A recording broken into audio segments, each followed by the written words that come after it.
Meditando la Biblia en un año, con el pastor Alex Figueroa.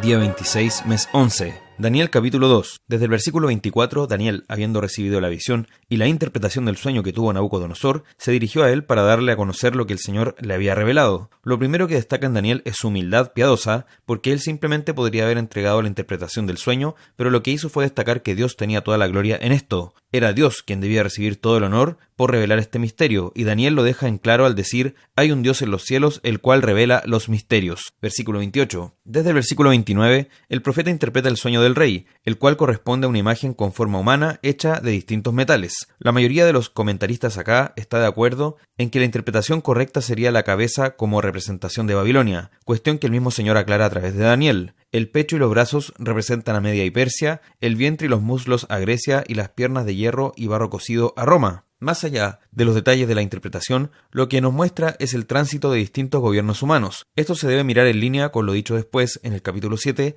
donde se narra la visión de las bestias, que se complementa con esta. En los días de estos últimos reyes, representados por las piernas de barro cocido y hierro, el Señor levantará un reino que no será jamás destruido, ni será el reino dejado a otro pueblo. Desmenuzará y consumirá a todos estos reinos, pero él permanecerá para siempre. Versículo 44. Y en ese momento, justamente en tiempos del Imperio Romano, es que viene Jesucristo, y él es esa piedra no cortada con mano que desmenuzará a todos los otros reinos. El reino de Cristo avanza a medida que tiene su embajada en el mundo, que es la Iglesia, y es ella la que va llenando toda la tierra. Finalmente, su reino será manifestado y establecido sobre todos los otros reinos, y no habrá ya más rival ni oposición en su contra. El levantamiento de este reino es figura de la primera venida de Cristo, mientras que el establecimiento de él, cuando esta piedra desmenuza a todos los otros reinos, anuncia la segunda venida. Esto describe todo el tránsito de la historia entre la primera y la segunda venida de Cristo, entre la inauguración de su reino y el establecimiento final de éste sobre todas las cosas. Es interesante que el Señor haya ocupado a un rey pagano, como lo era Nabucodonosor, para revelar estas cosas. En esto vemos su soberanía, pues él ocupa los medios que le placen para revelar su voluntad. No está limitado por nosotros, sino que él hace como bien le parece, según su voluntad perfecta. Esto produce en Nabucodonosor una declaración de alabanza y honra al Señor. Capítulo 3. Desde el versículo 1,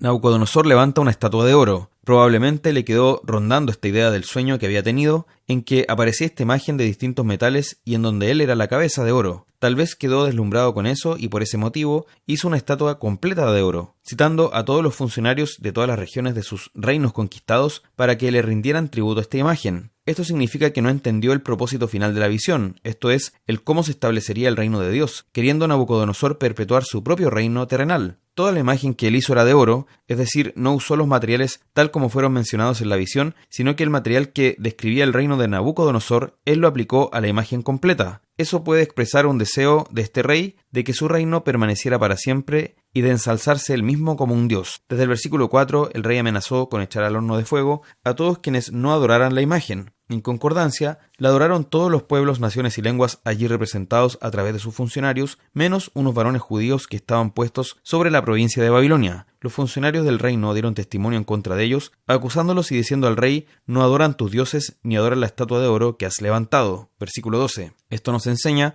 que no debemos tener temor de permanecer en pie, aun cuando eso signifique ir en contra del mundo entero, si es que debemos hacerlo para permanecer fieles a nuestro Dios. Nuestro Señor es digno de que nos mantengamos en pie, aun contra la corriente de todo el mundo, para ser fieles a Él. Desde el versículo 13, Nabucodonosor se había envanecido tanto que dijo: ¿y qué Dios será aquel que os libre de mis manos? Versículo 15. Pero la fe de estos tres hombres queda demostrada cuando dicen: nuestro Dios a quien servimos puede librarnos del horno de fuego ardiendo. Versículo 17. Primero reconocen que por sobre Nabucodonosor, este glorioso emperador, el hombre más poderoso de su tiempo, estaba la soberanía de Dios. Esta declaración implica fe y ellos dicen: puede librarnos, es decir, él tiene soberanía sobre todas las cosas y sobre lo que está ocurriendo ahí mismo. Pero al mismo tiempo, como saben que Dios es soberano y que su voluntad ha de cumplirse, dicen: y si no, esto es, si no nos libra, sepas, oh rey, que no serviremos a tus dioses, ni tampoco adoraremos la estatua que has levantado. Versículo 18. Porque saben que Dios podía tener otro propósito con ellos, pero seguiría siendo el Dios verdadero, aun cuando no los librara, lo que nos revela la fe y humildad de estos tres hombres. Desde el versículo 19 vemos otra visión, pues aparece Cristo preencarnado salvándoles en medio de ese horno de aflicción de fuego, aun cuando los mismos oficiales que los echaron murieron por el poder del calor. Sin embargo, estos tres hombres fueron conservados intactos y ni siquiera olor de fuego tenían. Tampoco sus pelos estaban chamuscados ni sus ropas humeaban. La Biblia quiere dejar bien claro que Nabucodonosor vio a un cuarto hombre dentro del horno, a pesar de que solo 3 habían sido echados, señalando que el cuarto era semejante a hijo de los dioses. Versículo 25. Vemos así una aparición de Cristo antes de su encarnación,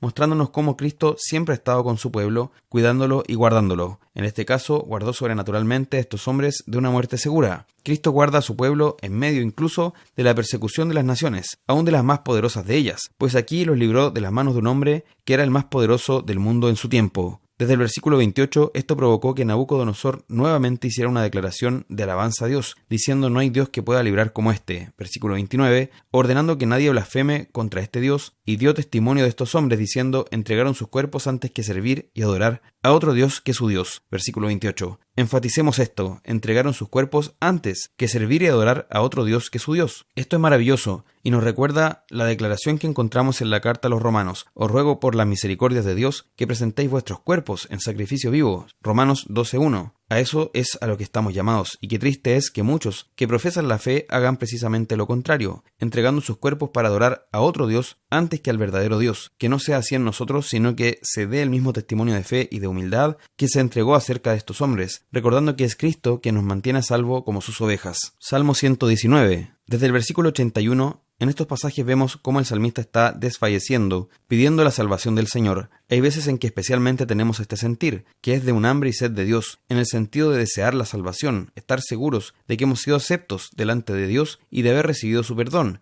Y ese sentir es saludable y debemos tenerlo. El pedir a Dios que dé testimonio a nuestro espíritu de que somos sus hijos y responda a nuestra petición de ser vivificados, ser revividos interiormente conforme a su misericordia. Esto se relaciona con la conciencia del salmista sobre lo pasajera que es su vida y de su fragilidad ante la oposición que enfrenta. Debemos estar agradecidos del Señor por todos aquellos momentos en que consideramos que somos vulnerables, impotentes y mortales, y esto nos lleva a rogar por su poder y misericordia en nuestra vida. Cuando entendemos esto, disfrutamos de buena salud espiritual. Desde el versículo 89, una razón permanente para alabar al Señor es por sus obras en la creación, considerar que Él hizo los cielos y la tierra y además las gobierna con su providencia y sabiduría. Al meditar en esto debemos relacionar lo que vemos con sus excelencias y concluir, por ejemplo, que su fidelidad es para siempre, de generación en generación. Su gobierno sobre la creación es completo, por tanto, podemos estar confiados en el Señor. Por lo mismo podemos encontrar en la palabra de Dios nuestra firme ancla y nuestra delicia, ya que ella siempre es perfecta y digna de ser llevada en nuestra memoria, atesorándola en nuestro corazón. Esa palabra será nuestro refugio y consuelo en medio de la adversidad y la oposición, siendo además segura, ya que su perfección no tiene fin. Proverbios capítulo 28, versículos 15 y 16. Este pasaje nos habla de los gobernantes. Por una parte está el príncipe impío, que es como un depredador de su pueblo. Son como leones u osos voraces que no se cansan de estrujar a sus súbditos, incluso aunque ya se encuentran en la pobreza. De estos tiranos tenemos muchos ejemplos en la historia, incluyendo nuestros días. Debemos cuidarnos de aquellos y orar al Señor para que nos libre de ellos, porque son depredadores y parásitos de su pueblo. Por su parte, se recalca la importancia de un príncipe sabio. El príncipe falto de entendimiento multiplicará la extorsión, cuestión que irá en su misma contra debido a que genera un gobierno corrupto,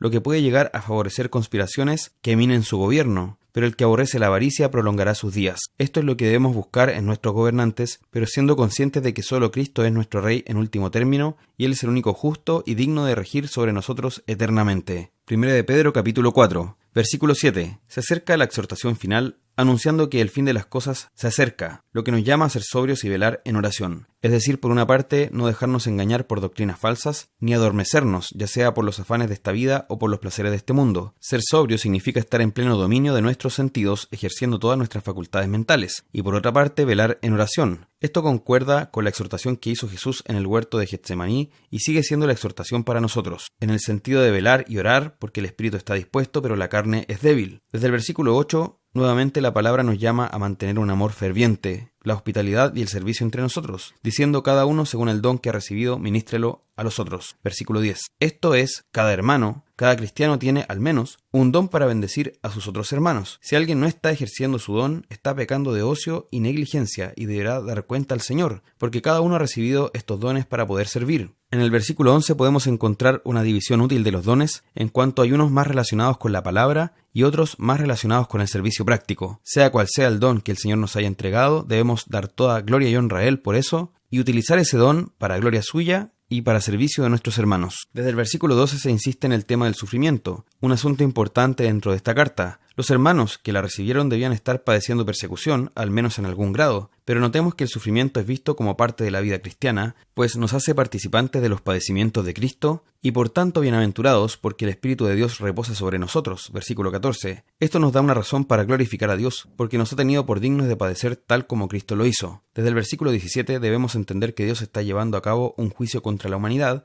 el cual comienza por la casa de Dios. Con esta expresión el apóstol se refiere a que si los creyentes, que han sido salvados, los hijos de Dios, deben experimentar pruebas y sufrimientos en esta vida, ¿cuánto más pueden esperar los impíos en el juicio final y sufrir esos padecimientos que ya no serán para disciplina sino para sufrimiento eterno? Nosotros entonces debemos estar confiados y encomendarnos al Señor en medio del sufrimiento y hacer el bien. Ese es el constante llamado de esta carta, que en medio de los padecimientos confíen en Dios, siéntanse y sépanse bendecidos y bienaventurados y sigan haciendo el bien, porque el sufrimiento no anula los mandamientos de Dios. Capítulo 5. Desde el versículo 1, luego la exhortación se dirige a los pastores, describiéndose Pedro a sí mismo como uno de ellos. Hace un llamado a los pastores, dice: apacentad la grey de Dios que está entre vosotros, cuidando de ella no por fuerza, sino voluntariamente. Versículo 2, agregando que lo hagan con ánimo pronto y siendo ejemplos de la grey. Versículo 3, le llama a desechar toda forma carnal de relacionarse, a no dominar a los hermanos por la fuerza ni por codicia, no enseñoreándose de los hermanos, sino haciendo cada tarea de la labor pastoral según el carácter de Cristo. Así, al final de sus ministerios, cuando aparezca el príncipe de los pastores, versículo 4, es decir, Cristo, aquellos pastores humanos recibirán la corona incorruptible de gloria. Jamás los pastores humanos tendrán una autoridad directa sobre las ovejas, sino que siempre la tienen en nombre de Cristo, según su palabra y conforme a su carácter. Por tanto, la autoridad de los pastores siempre estará fundamentada en la palabra y limitada por ella, notando que la grey es de Dios, no de aquellos que ejercen como ancianos u obispos en una iglesia. Y además, notando que los verbos utilizados tienen que ver con un servicio a los hermanos y no con servirse de los hermanos, pues dice: apacentad la grey de Dios. Apacentar era dar alimento a las ovejas, y el alimento que debemos proveerles es la palabra de Dios. Y dice: cuidando de ella, es decir, velando por sus almas, estando atentos a su condición espiritual. Quienes desempeñan así el oficio pastoral serán galardonados por el mismo Cristo, el príncipe de los pastores, lo que debe ser en último término nuestra motivación: honrar a Cristo y agradarle, aun cuando eso signifique desagradar a muchos hombres en esta tierra. Desde el versículo 5 así también hace un llamado a los jóvenes: estad sujetos a los ancianos, y todos sumisos unos a otros, revestidos de humildad. Nos llama a humillarnos bajo la mano de Dios, porque Él nos exaltará. Notemos entonces que esa es nuestra actitud en este mundo, la humildad, tanto ante Dios en primer lugar, como ante nuestros hermanos, y también a aquellos que Dios ha puesto como autoridad espiritual en la misma iglesia. Y esa humildad, como también explicó anteriormente en esta carta, es siguiendo el ejemplo del mismo Cristo, quien siendo el Rey de Reyes, padeció en silencio para nuestra salvación. Sabemos que si seguimos el otro camino, que es enaltecernos a nosotros mismos, el Señor nos humillará, pero si nos humillamos, Él nos exaltará, agregando aquí una preciosa frase: echando toda vuestra ansiedad sobre Él, porque Él tiene cuidado de vosotros. Versículo 7. Nuevamente el llamado es a ser sobrios y velar, y repite que debemos tener esa actitud, porque describe al diablo como león rugiente. Versículo 8. Pero notemos que nos llama a resistirlo, no con declaraciones donde lo atamos o lo reprendemos, sino estando firmes en la fe. Versículo 9. Sabiendo que todos nuestros hermanos en todo el mundo están siendo sometidos a disciplinas, padecimientos y pruebas, pero todos, finalmente, recibiremos esa salvación